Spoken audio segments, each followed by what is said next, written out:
There we go. Tess, your recording is ready to go. So welcome, everyone. We have quite a number of people joining into the Slack. We are going to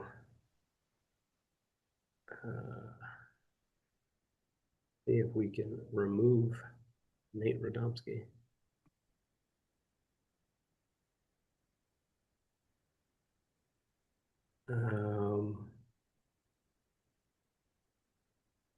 Let's see. Let's see if that works. So welcome, everyone. Welcome to everyone who's joining in the chat and who has connected. Thank you to our colleagues at Canadian Jesuits International, Asun from the Xavier Network, and Father Edgar from JRS USA, and Juan Andrés from Alegría, Venezuela. We'll get started in just a few minutes. We're just leaving a couple of moments here for people to get connected.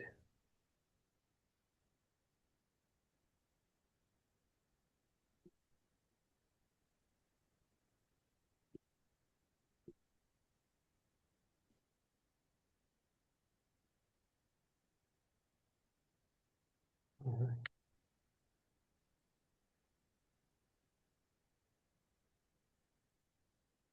At the same time, we will be recording this webinar and sharing both through Canadian Jesuits International and American Jesuits International channels following the webinar. So for those of you who have AI recordings and note takers, no reason to turn them on. We will make sure you have access to the recording after. Just another minute or so. If you'd like in the chat to share where you're connecting from, which organization you're joining us from, you're welcome to do so.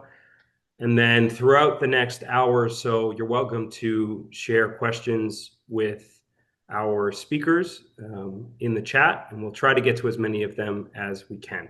No promises that we'll be able to get to all of them, but we do appreciate your engagement.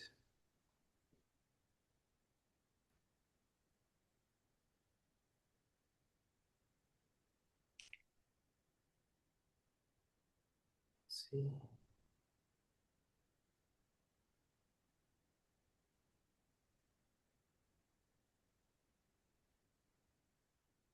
All right. Well, with that said, about 3 past the hour here, we want to make sure we take advantage of all the time that we can. So we'll get started. Good afternoon, everyone.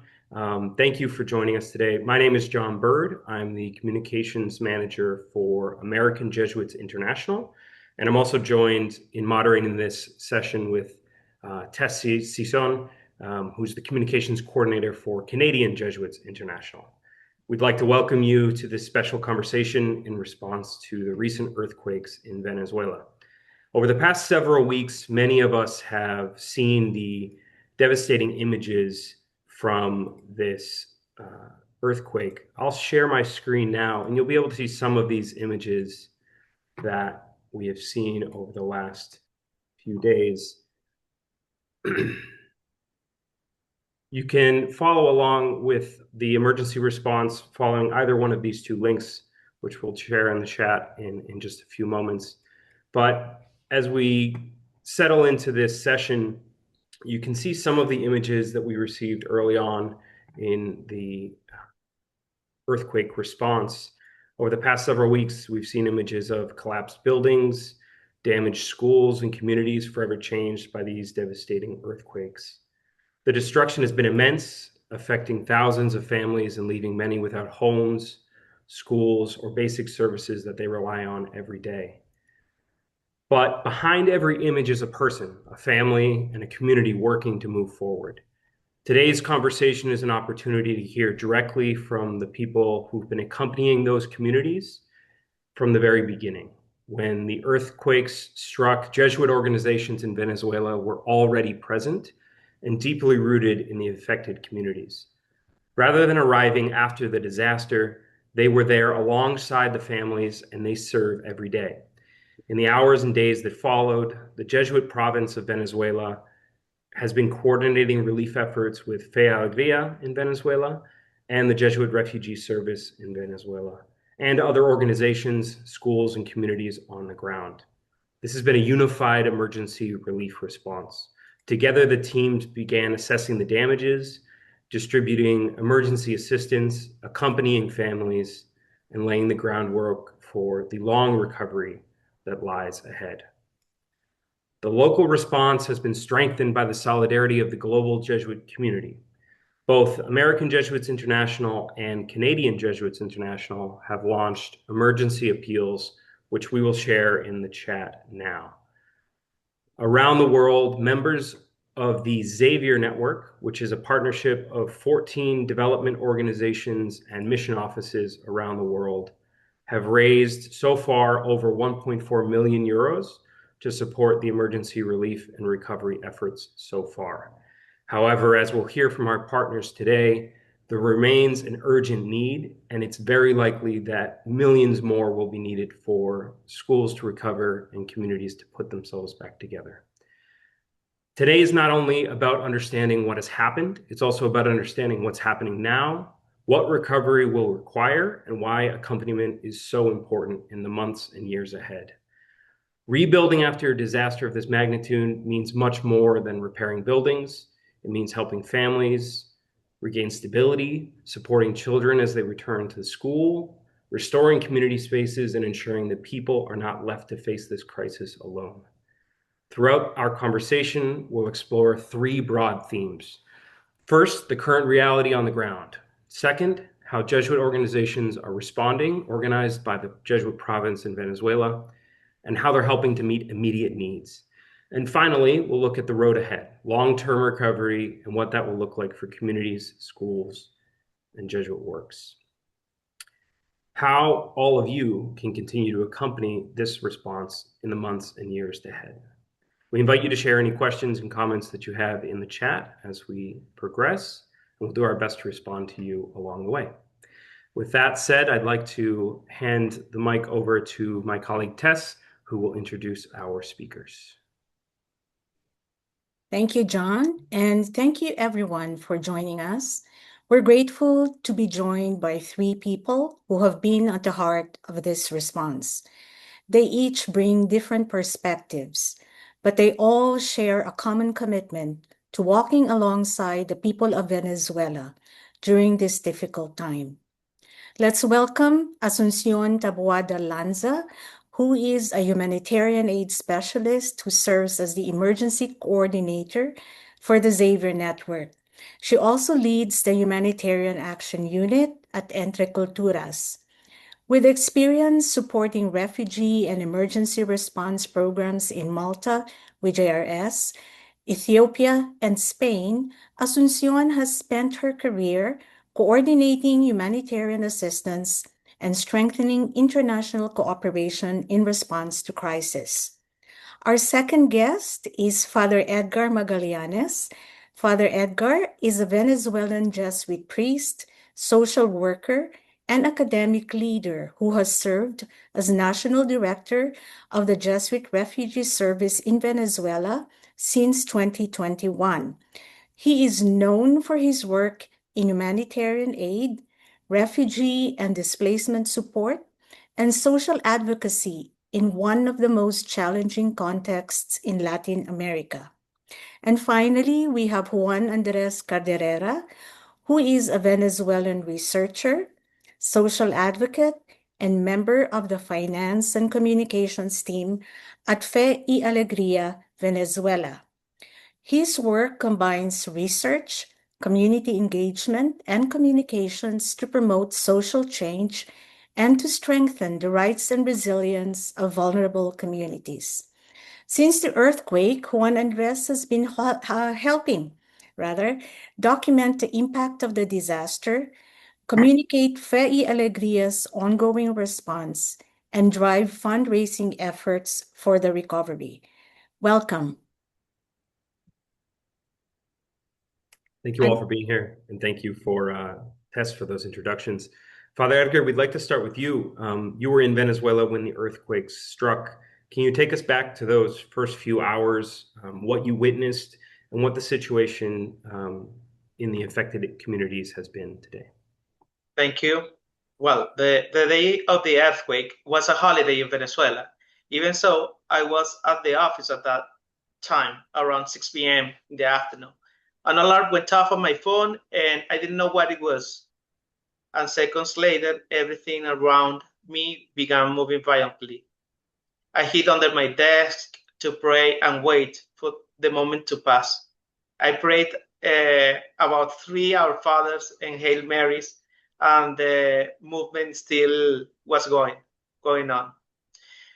When shaking stopped, a Jesuit seminarian knocked on my window. He had been at home, and we stayed in the courtyard. In Ground Zero, especially in La Guaira, Caraballeda, and Catialamar, people's hope 10 days ago was to find their family members alive under the rubble. Today, their hope is to find their loved one's body.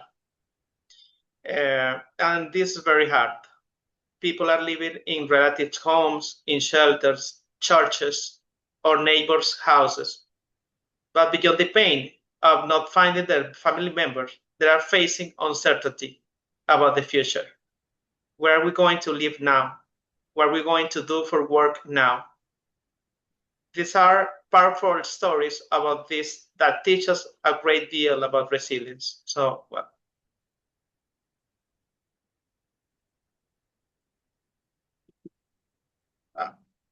about the needs, I would say that, well, I would make maybe a list. People need to find the bodies of their family members. They need their houses to be assessed, especially their apartments, their flats. They need those apartments and buildings be assessed whether they are habitable or not. They need plenty of hydration, water, and food. Pillows. Some of them were asking us for pillows, medicines, especially for the injured. We have a lot of people that suffer apathies, people that are suffering from crash as well, and related illness after surviving the building collapsing. Later, I think a clear recollocation and integration plan that takes into account economic inclusion, livelihoods, and education as well. Juan Andrés, FEI Alegría serves thousands of students and families in the affected areas. How have the earthquakes affected your schools and the communities you accompany?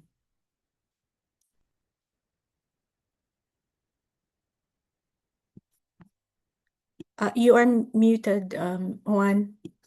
Juan Thank Andrés, you, you're muted. Tess, and American Jesuits International and Canadian Jesuits International for this space. I think it's very valuable for everybody on the terrain and the world to see exactly what has happened and how are we responding. Responding your question about the scale of the impact, Fe Alegría is a very big movement that it's spread nationwide. So we have been impacted in different levels, right? But and there's around 93 schools and or educational centers that have been affected, but 25 of those schools have been the ones with the highest levels of damage across Carabobo, Caracas, Miranda, La Guaira, and Aragua, where all of them were cities of great number of people. The situation directly impacts 1,300 of our workers and around 12,000 families.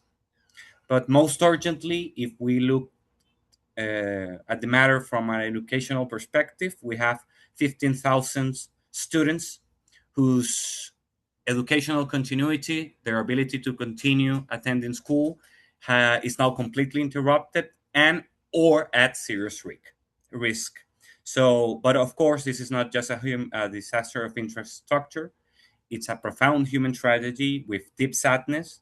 We have also lost a number of students and in communities like Simón Bolívar in Caraballeda and the Jesus Obrero Educational Complex in Katia.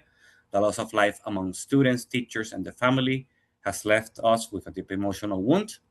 But we're also hearing raised voices of resilience and solidarity inside and outside the movement of Alegría. Thank you, Juan Andrés. I'm hearing from both you and Father Edgar that we're still evaluating both the psychological and the structural damages, even though the emergency. It's an ongoing effort. Correct. Asunción, you arrived recently into Venezuela to accompany the Venezuelan Jesuit province's response on behalf of the Xavier Network. Having visited the affected areas and also seen how the province and their partners are responding, what struck you most about the scale of the disaster and the remaining needs? Thank you, John, and thank you everyone for joining us today. Well, I think something that really strikes you when you arrive to these areas that have been more affected by the earthquake is the level of destruction. No, I feel we have all seen many videos, many pictures, but when you arrive there and the most common thing that you see is families who are sitting in front of buildings that have collapsed. As Edgar was saying, at the very beginning of the emergency, people were waiting in front of those buildings, hoping that their family members are alive. Now they are waiting just to recover their bodies, not to say a goodbye with dignity. And the desperation or the feeling of being helpless is really overwhelming. You arrive there and people have been waiting in front of those buildings for many weeks now, and they're waiting still for support to arrive, for the machines to arrive, from the rescue teams to arrive. But the reality is that the damage is so huge that there is no hands, that no, it's not enough. It's never enough to help these people in terms of these material needs. Then something to try to look at it from a more, hopeful way. Also, when you are there, you see that the solidarity, it's immense. Like the people that they have something left, what they are doing is to cook, to share it with the people that are affected and lost their houses, to share it with the rescue teams. And then in the international level, everyone is doing whatever they can from every corner of the world to support. We were speaking with one rescue. He was coming, I think, from Mexico, if I'm not mistaken. And he was a firefighter back in Mexico. He was like rather old. And he was like, in my country, my team, they don't let me come because, I'm about to retire, but still I wanted to come. So what I did is I booked my ticket. I called my friends to ask me to support me to come here, and whatever I had in my house, I can offer it. I know a lot about rescuing people. I'm trained for this. So I decided to come. And like this, we saw many, many people, So I think in these moments of crisis that bring, the worst of the realities, also the people around and close to the area and also far away, they bring also something very good in us. So I think that's something that has to keep us going and trying to serve in the best way we can to the people affected. And then I saw there is like something that stayed in my mind that is probably Edgar or Juan, that you have been around. It's very interesting to see that people, like among all the buildings that have collapsed, we saw people that they were trying to go back to their houses, risking their lives to recover some of their objects, some of their material things, because of course no one wants to be in a tent surrounded by people in conditions that are, you don't have privacy, you don't have access to bathrooms, to showers. So in a sense, people are feeling they are losing their dignity. So they try to keep everything clean around them, everything organized. And this is something that I think it's very important for us to support these people, to accompany these people in a way that it's dignified, that people go back to their lives as soon as possible, but they do it in a dignified way. We can, of course, people are victims of the earthquake, but that doesn't mean that they have lost their capacity to decide what they want to do, what they need, how they want to do things. And I think in our response, it's really important that we take this into account to support people to develop their life with their agency, with their criteria, with their capacity to decide, because no one better than them will know what they need and how they need it. So these are the three things that kind of stayed with me, looking also at the future. Thank you, Asun, for being our eyes and ears in Venezuela, and also for sharing both, heartbreaking but also heartwarming stories from your experience there. So now we're going to move into how relief efforts are already reaching communities. And I'd like to direct this question to Father Edgar. Father Edgar, one of the defining characteristics of this response has been the amazing collaboration across the Jesuit province. Can you tell us how JRS, Alegría, and the other Jesuit organizations came together in the days following the earthquake? For sure, thank you. Well, the first step was the activation of the emergency protocol of the Conference of Jesuits in Latin America. With this activation, an immediate response team was created. I'm part of that team. Our two main activities on that first response was first to assess the damage on our infrastructure, but especially on our personnel, all the staff, the Jesuits, the same communities of the Jesuits, and the people who are participating in our programs. And the second activity was to assess our capacity to respond, because we have an affectation in all our staff and of the Jesuits, physically and emotionally talking. Well, then we created several activities and initiatives from the province. First of all, the creation of 2 collective centers. We have those collective centers, and the first response was to connect that collection center with the ground zero, especially in La Guaira, in Catialamar, in Playa Grande, in Caraballeda. We connected because we have a presence, a previous presence, especially from Alegría in that zone and of the church. So we have the capacity to connect with Alegría, the training center in Catialamar,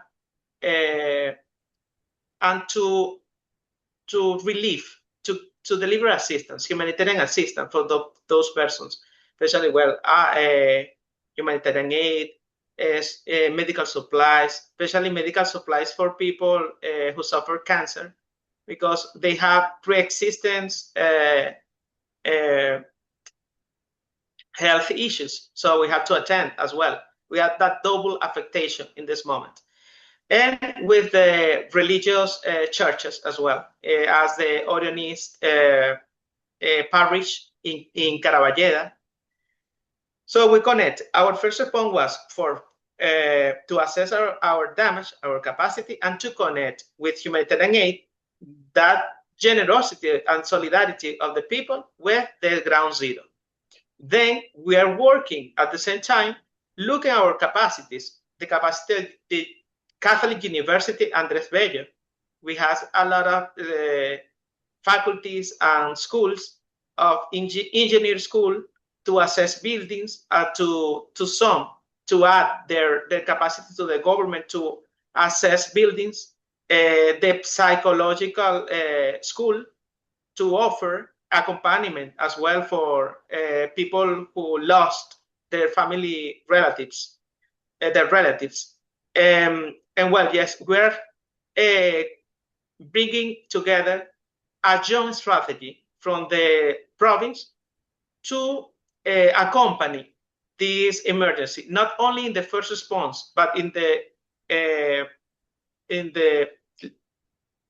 midterm as well, and in the long term as well, because we need to accompany all the phases. The mobility, the human mobility, and the internal displacements is a big phenomenon that we are seeing, for instance, from the JRS. In JRS, we have on our staff 2 persons who are affected in the psychological and emotional dimension, and 2 persons who had their houses damaged by the earthquake. But well, yes, we are preparing to work together, especially supported by the big presence of Alegría to deliver humanitarian aid and with the capacity with the university to think in a ordained way to an approach to help the people that are suffering most. Thank you very much for that overview. I think it's helpful to hear that the evaluation and the consideration of the structures and the communities are both still underway. Juan Andrés, I know Father Edgar mentioned multiple times the presence of Fe Alegría in the impacted zone. Could you talk a little bit about what the impact has been on Fe Alegría, but also what the response has been? How are our schools? How are the teachers, the communities? I know they're both participating in the relief and recovering themselves. You are on mute.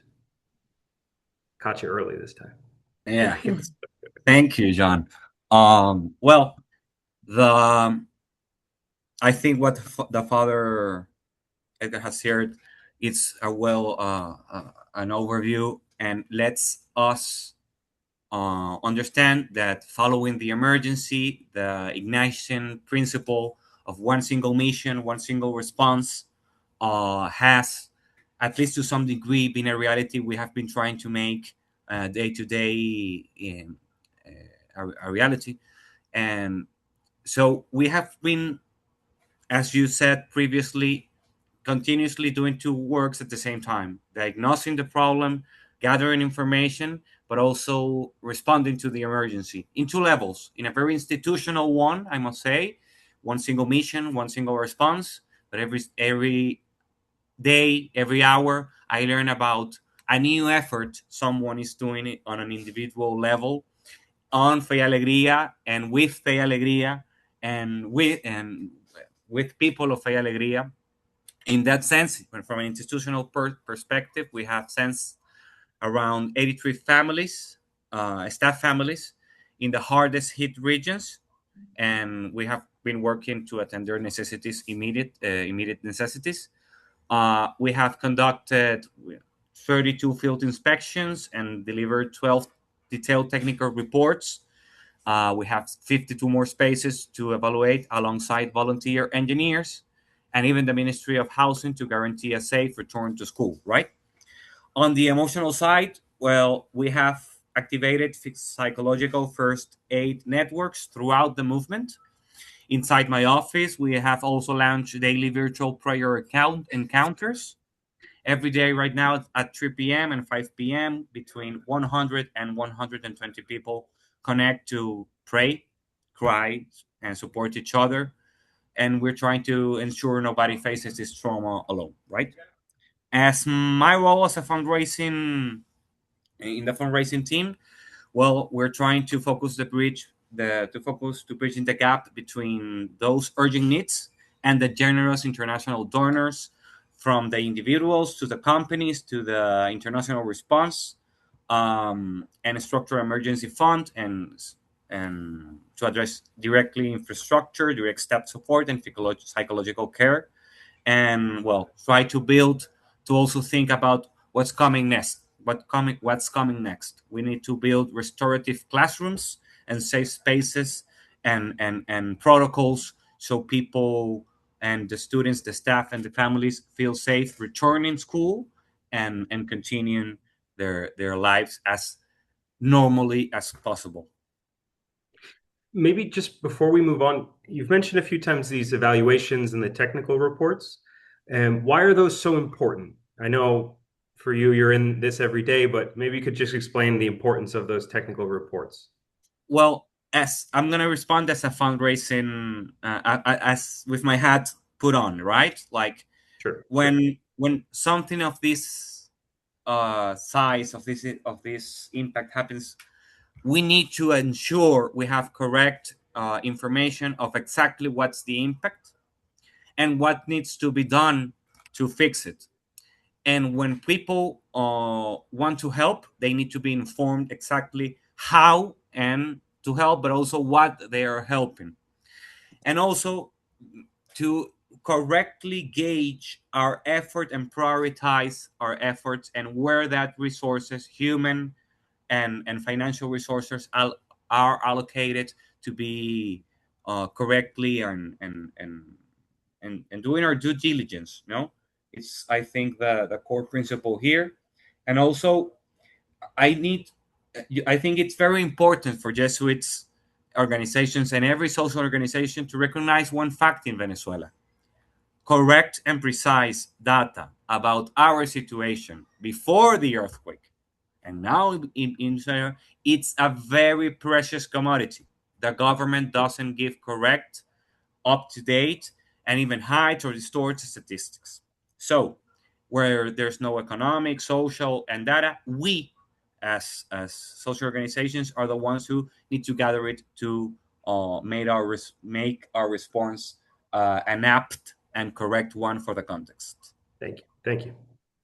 Thank you, Juan Andres, for underlining the importance of having correct data and due diligence, because I think that's really important for people who support, for donors to understand that we're trying to really be accountable for the money that we receive on behalf of the people of Venezuela.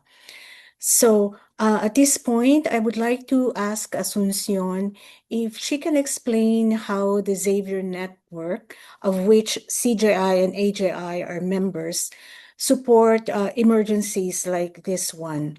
How does an international Jesuit network help strengthen the work that is already being done by our local partners in Venezuela? Sure. I think maybe I can start by explaining what is Xavier Network briefly, just to make sure everyone understands. Yes. So we are an international network of global solidarity. We are 14 Jesuit organizations in Canada and in the US. You have here CJI and American Jesuits International, but also in Europe and in Australia. And we do a number of things, one of them being responding to emergencies. So whenever there is an emergency or a humanitarian crisis, what we do is we make ourselves available to that Jesuit work that is in the area affected by the crisis, and we provide like kind of two channels of support. No, one is funding, so we try to channel the international solidarity, so it arrives to the people that are most vulnerable and most in need in the areas affected. And the other thing that we do is whenever needed, we provide technical assistance or technical expertise. Something that I think we try to work on is to unify our 14 voices into a single voice. We believe that we have the province here, we have Alegría, we have Jerez, and they are extremely busy doing what they have to do, which is support the people who are in need, assess the needs, make sure like everything is in order, making sense, that is accountable, that is traceable, that is well done. So what we try to do is unify all our efforts at the international level to then channel it to the local works, to try to, sometimes you can say maybe we don't manage because I'm here and I'm chasing everyone, and you say, Asun, go back to Spain, but we try to make the lives of our local partners here a bit easier, in a way. So in the area of the technical expertise, so in the past, I think 20 years, we have responded to many global emergencies, probably more than 20 or 30 global emergencies. In the recent years, we have responded as Xavier Network, supporting our Jesuit local partners in different countries, responding to earthquakes, for example, recently now in Myanmar or in Syria a couple of years ago, in Haiti, in the Philippines with the typhoon, which is also similar natural disaster. We responded in Nepal. So we have accumulated a number of experiences in responding to humanitarian crisis, and I think something that we have done quite well is to learn from those experiences. Every time we implement a project, we do an evaluation and we learn what we did great and what we didn't. So what we can provide to our partners here is, look, this is what we have done, this is what we have learned. If you find it useful, here you have the information and the resources, just for us to be able to respond better to the people that are affected. Then in the, I think something that is very important for us is of course the subsidiarity approach.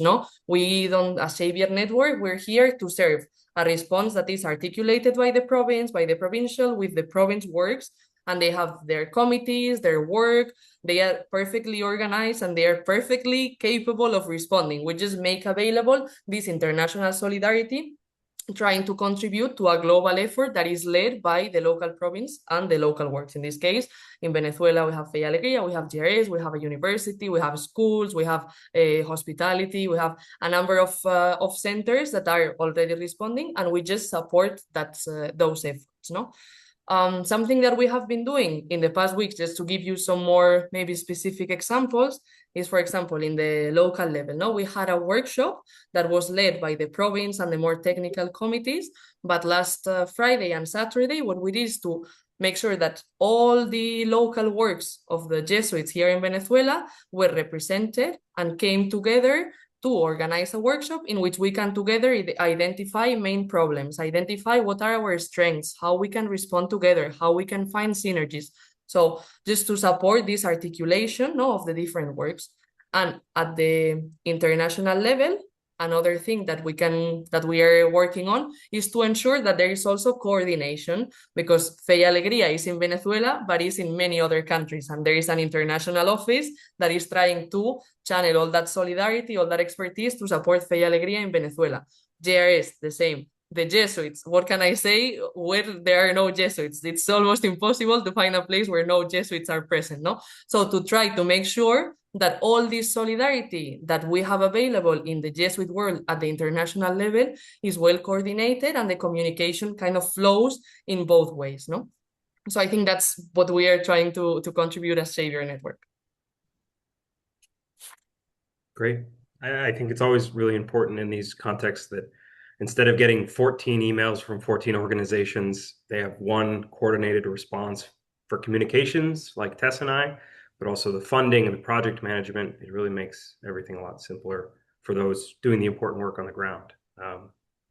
Just a reminder, if you have any questions, we're coming into our final section here, and we should have a few minutes for questions towards the end. So if you have any questions, please add them to the chat. And Juan Andrés, we're coming back to you for another question here.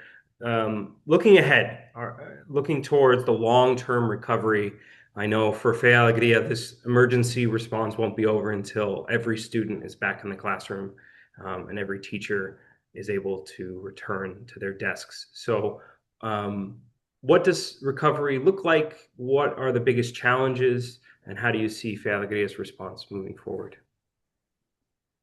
Yeah, well, as you very well put, reopening schools is our priority, and that means achieving technical certification that the structures are 100% safe after the proper diagnosis and works has been done.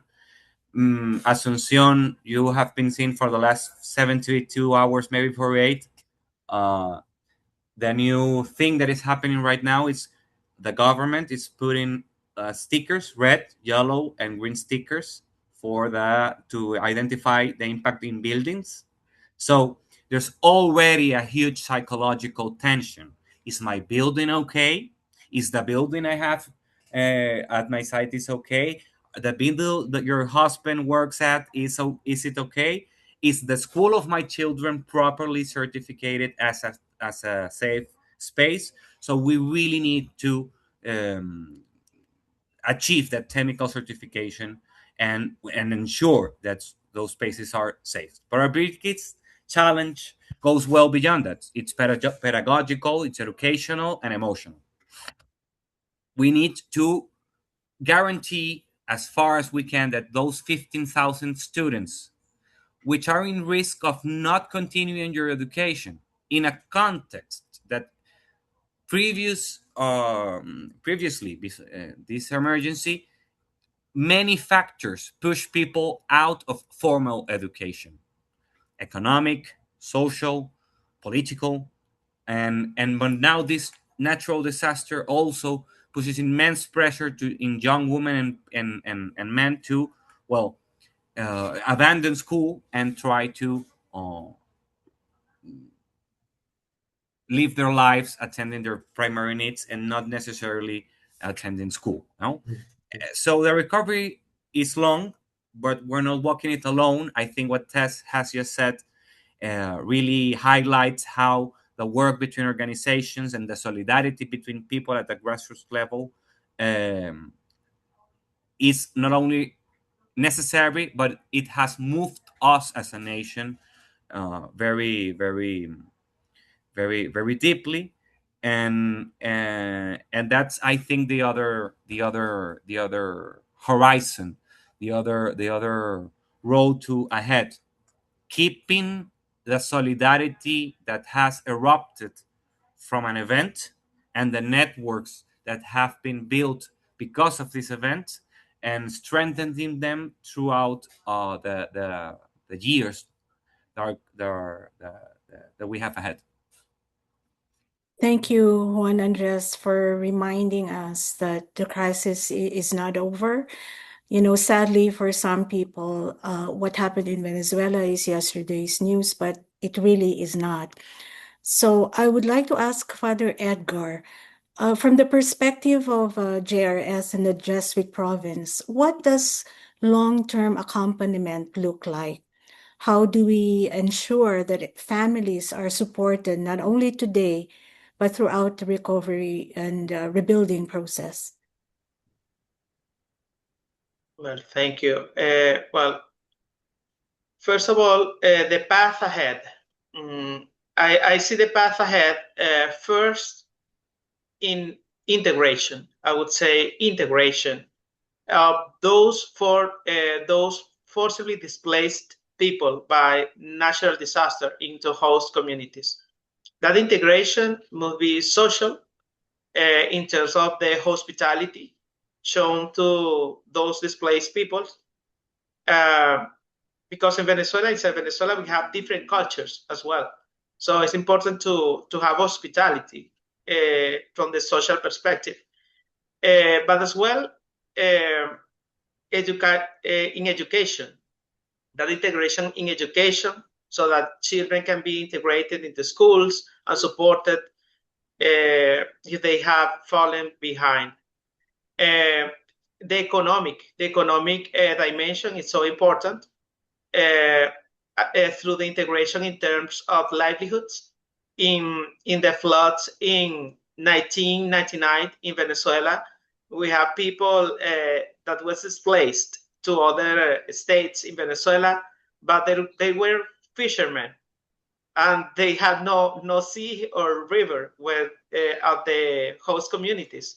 So it's important to think about the integration of those economically talking, and that means an accompaniment about livelihoods, training centers, employability, and in alliance with the private sector as well. And well, yes, for a long-term recovery, we need the help of all the social organizations, the civil part, the private sector, the governmental actors, and the international cooperation as well. I think the magnitude of this event is unique. So the recovery process is not only long, but requires the participation of all actors. And there must be also there must be a plan, a government plan for access to housing, I think. Well, I think that the main task of JRS in this moment is to accompany the internally displaced persons, the persons who are maybe falling behind in all this tragedy.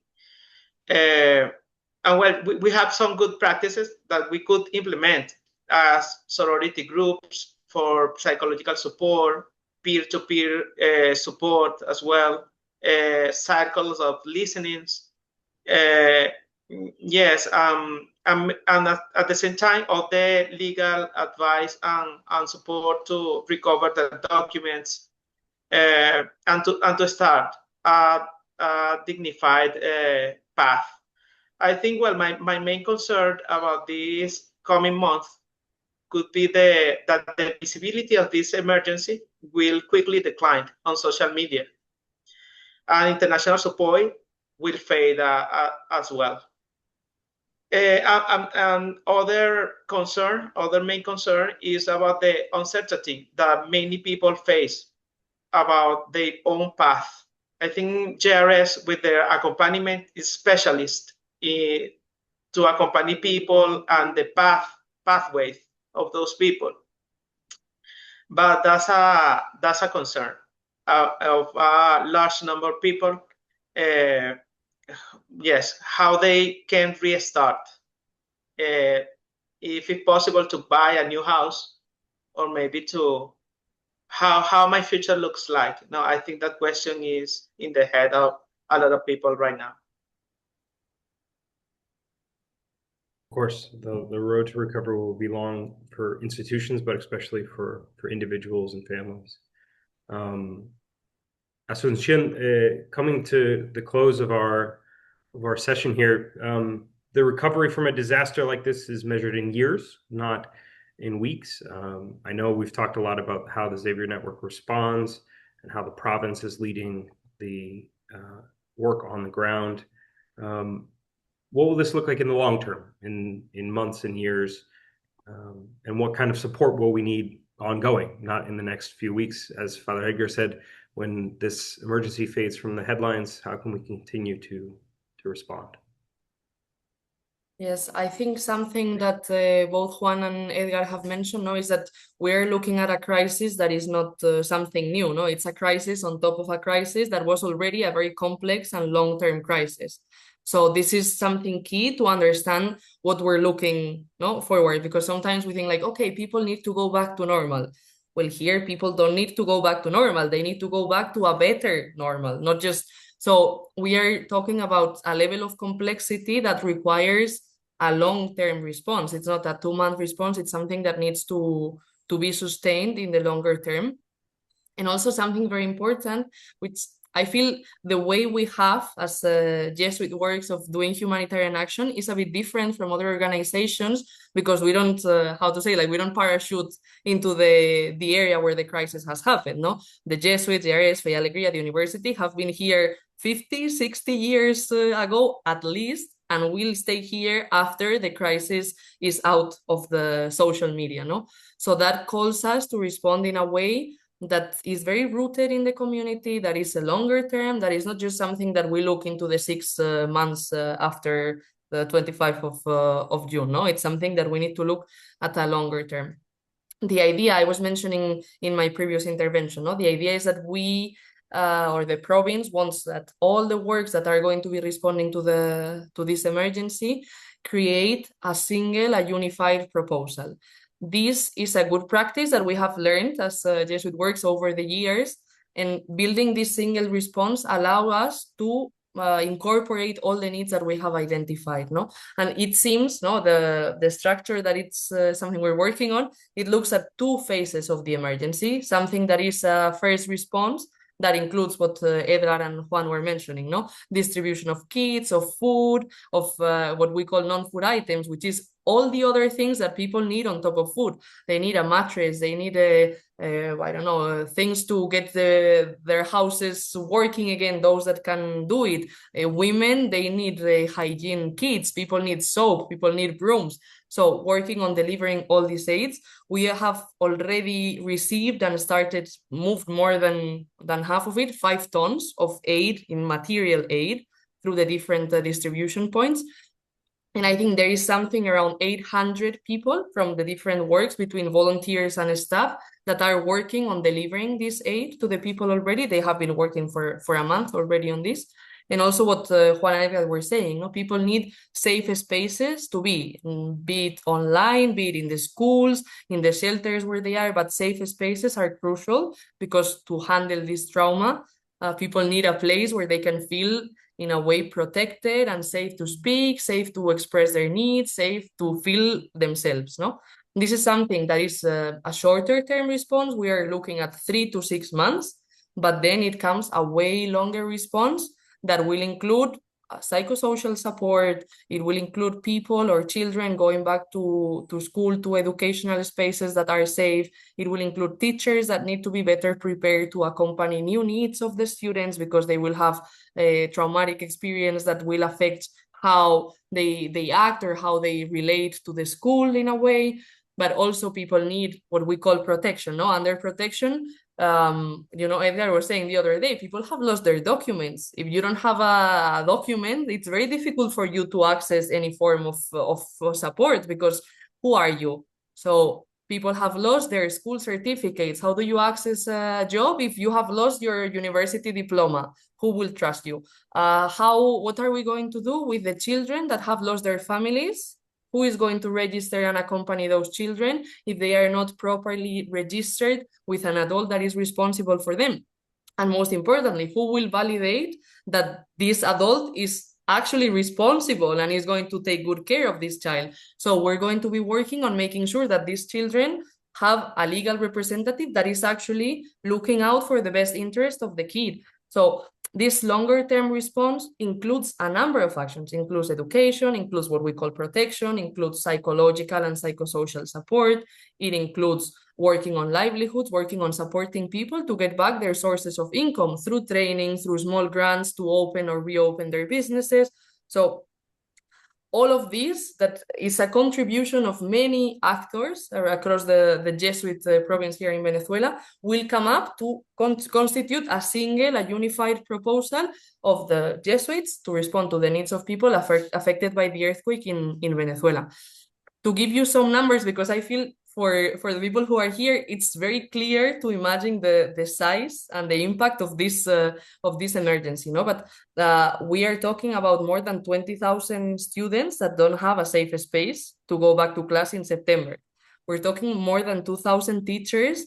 Some of them, they have lost a house. Some of them are not prepared to go back to class and accompany the people. We're talking about only in these sectors, including Alegría, GRS, the university, the Jesuits houses, no, where they provide parish services, communal services. We're talking about more than 35 buildings that are damaged. What Juan was mentioning before, there is a team of engineers that are checking building by building to make sure that children can go back to a safe space in September. And the thing is, this is something really urgent. We cannot wait until September or October to start assessing this. If we want children to go back to school in September or October, we are already, and we need to do this, and we are already doing it, but the magnitude and the size of the impact is so big that the resources needed. Yesterday, we were doing a bit of math in terms of what is the impact on an economic level. And out of the 35 buildings that are needed to go back to normal and provide all these services, we have 17 that have been assessed already, and we have the impact, and we are estimating that only to habilitate those spaces, and I'm not talking about making the walls look cute with nice pictures and so on, I'm talking about making the building safe. We're talking about almost $4 million only to make sure the structure that we need, because that's where we operate, is safe for the people to receive services there, no? So I think that the magnitude and the needs are huge, and it's very urgent. We need to start working now on this infrastructure. We are already working on delivering services, but we're not talking about things that can be done in a year or two, because that means a whole generation of kids loses 1 year, half a year of school, no? So the magnitude is really big. So I think, from our side, no, as Xavier Network, the way we're contributing is to activate all our channels. We know the target, the objective we have is quite challenging, but it's what we need to do to respond to the needs that are identified. No, you have the Canadian Jesuits in Canada that are doing the fundraising, American Jesuits in the US, but also all over the world. What we are trying to do is to promote this solidarity, because we see here that the needs are really, really big. Mm-hmm. Thank you very much, Asunción, for those sobering reminders and for bringing us to the heart of the matter.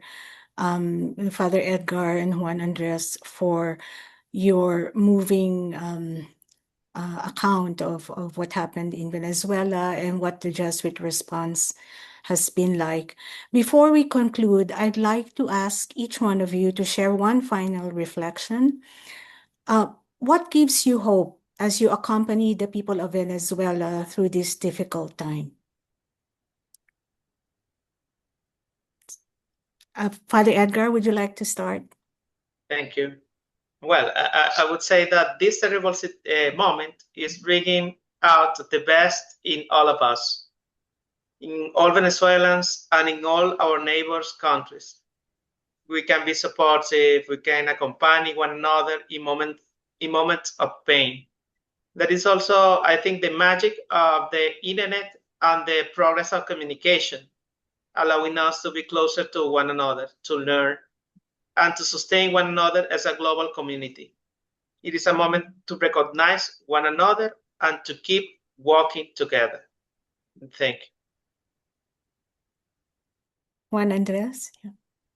Yeah, I'm gonna say something that may sound a little bit odd or maybe political, but as a Venezuelan, seeing the response of my fellow Venezuelans, regardless of their status in society, of their role inside society, I think historically we have been a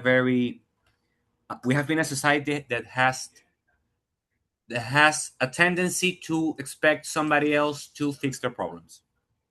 State and the income of oil has left us with a kind of numb muscles for mutual aid, solidarity, organization, and I feel hope for a country that is now individually and collectively realizing that it depends of its own people and its own initiatives and its own capacities to resolve its problems.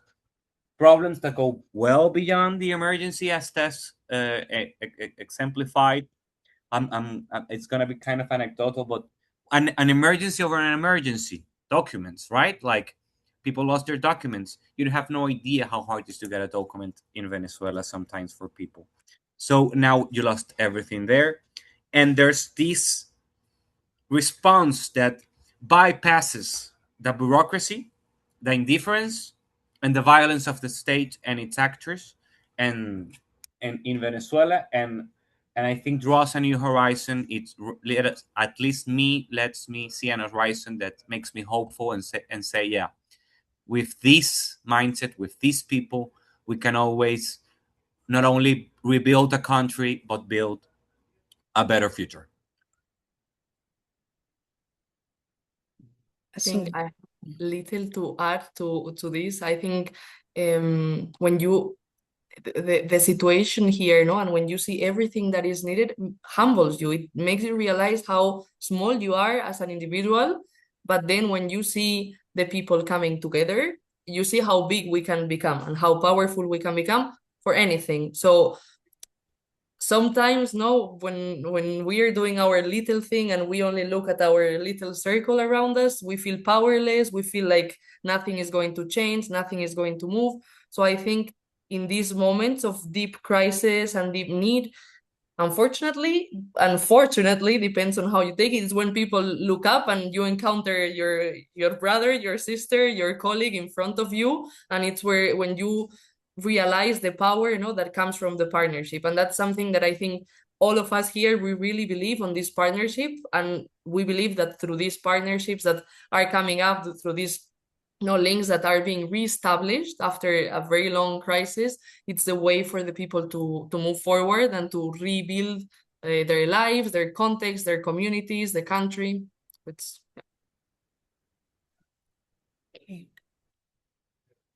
So unfortunately, we're right about at an hour, and I know people have other urgent meetings to get to. So I think we'll try to respond to some of the questions via email.